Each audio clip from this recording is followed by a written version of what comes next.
अभी तक जो है 40 रुपए के करीब जो है डॉलर इस वक्त जो है स्ट्रांग हो चुका है वर्सेस रूपी।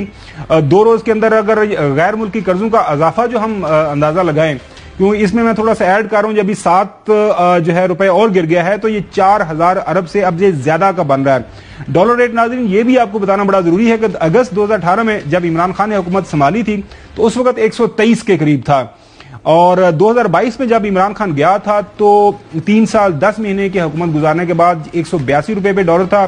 टोटल कोई 59-60 रुपए के करीब जो है डॉलर बढ़ा था। लेकिन पीडीएम की हुकूमत में पिछले 9 माह के दौरान जो रुपए की कीमत जो कम हुई है डॉलर के मुकाबले में कोई वो 80 रुपए, ये आपके सामने तमाम फैक्ट्स एंड फिगर्स हैं।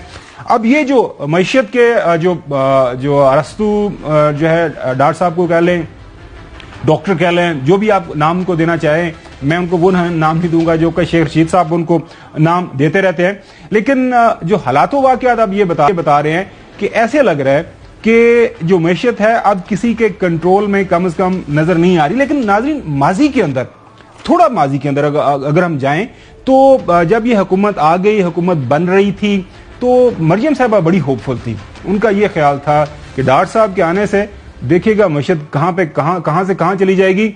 और डॉक्टर मिफ्ता इस्माइल साहब से वो नाखुश थी। सुने क्या कह रही।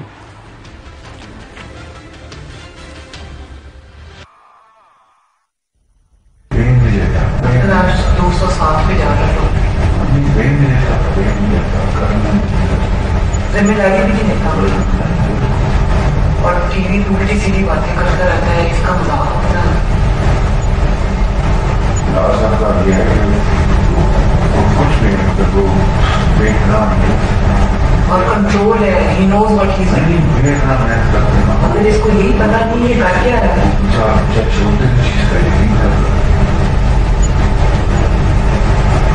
पता नहीं क्या करता है।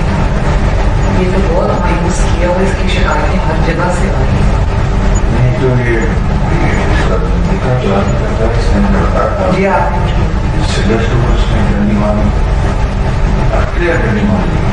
अगर ही डजंट नो व्हाट। वाज़े इशारे मिल रहे थे हमें शरीफ खानदान की तरफ से पाकिस्तान के अंदर और बरतानिया से भी कि वो मिफ्ता इस्माइल साहब की प्रेजेंस से नाखुश थे। उनकी जो परफॉर्मेंस, कारकर्दगी अब उनके लिए जो काबिल कबूल नहीं थी। जब डॉक्टर साहब वापस आए तो उस वक्त जो है मरियम साहबा काफी पुरयकीन थी और वो समझ रही थी कि शायद इस वक्त जो है ना बनी गाला के अंदर काफी लोग परेशान हैं डॉक्टर साहब की मौजूदगी के हवाले से। इनकी जो अब मीटिंग्स बनी गाला में हो रही है ना, इनके अपने लोगों ने मुझे बताया कि उन मीटिंग्स में अब बात ये होती है, तकलीफ इनको असल में ये है, जो इनकी गुफ्तगू है आपस की, वो ये है कि अब डॉक्टर साहब वापस आ गए हैं, इकोनॉमी की बेहतरी के इशारे मिल रहे हैं, और इकोनॉमी अगर बेहतर हो गई तो हमें कौन पूछेगा।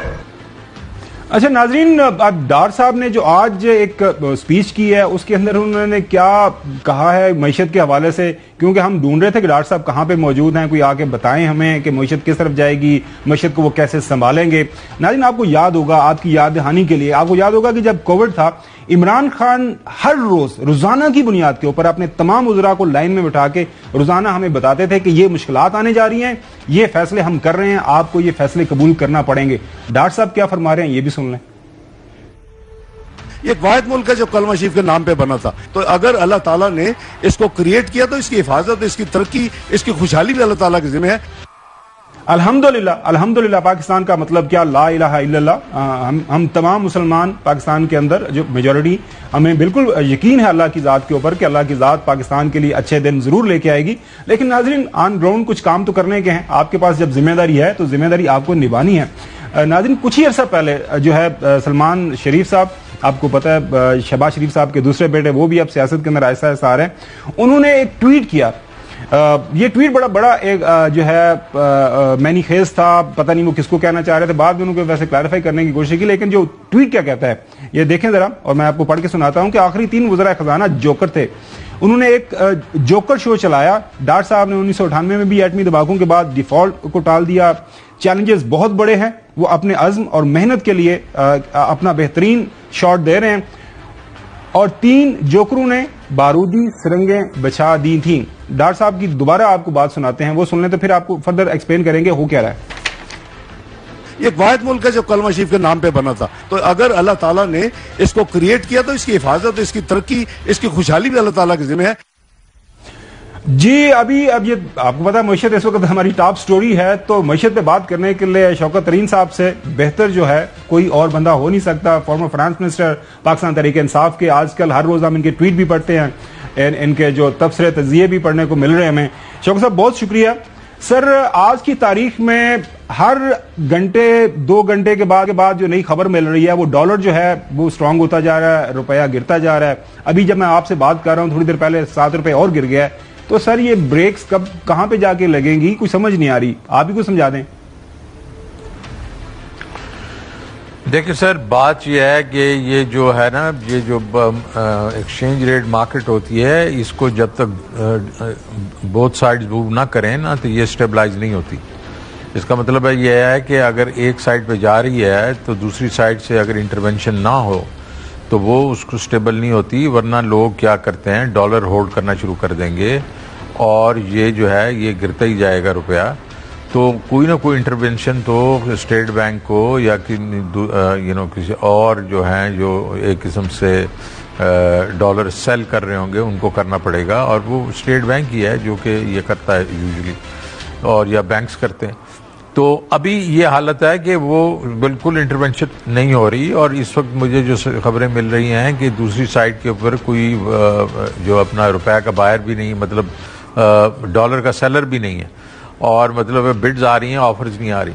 तो ये जो सिचुएशन काफ़ी डेंजरस है, तो इससे ये नहीं पता चलेगा कि किस वक्त किस तरफ जाएगा डॉलर उसी वक्त ही रुकेगा जब एक किस्म से अभी अगर स्टेट बैंक समझ रहा है कि उनका जो हवाले का रेट था जिसपे ये दूसरा और तीसरा रेट था, ये तीसरा रेट होगा ना, पहले इंटरबैंक, दूसरा एक्सचेंज कंपनीज और तीसरा ये हवाला।